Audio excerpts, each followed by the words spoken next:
Парвозҳои мунтазами чартерӣ аз Душанбе ба Шарм-алш-Шайхи Миср.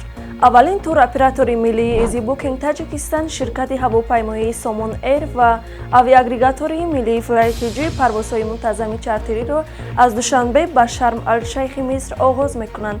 Парвозҳо дар як ҳафта як маротиба рӯзи якшанбе анҷом дода мешаванд ва парвози аввал 11 май ба нақша гирифта шудааст. Ин рӯйдоди муҳим барои сайёҳӣ уфуқҳои нав мекушояд ва ба сокинони Тоҷикистон имкон медиҳад, ки дар яке аз маъруфтарин осоишгоҳҳои ҷаҳон истироҳат конанд. Миср дорои соҳилҳои беназиру боҳашамат, ҷаҳони зери об, ёдгориҳои қадимӣ ва меҳмоннавозии шарқӣ мебошад. Инҳо албатта пирамидаҳои машҳур дар водии Гиза ва Сфинкс мебошанд. Парвози нави мустақим аз Душанбе ба сайёҳон имкон медиҳад, ки ҳамаи мӯъҷизаҳоро барои худ кашф намоянд. Турҳои фарогир ба Миср бо парвозҳои мустақим аз Душанбе ба Шарм-ал-Шайх аз ширкати EASYBOOKING аллакай дар тамоми ширкатҳои сайёҳии Тоҷикистон дастрасанд.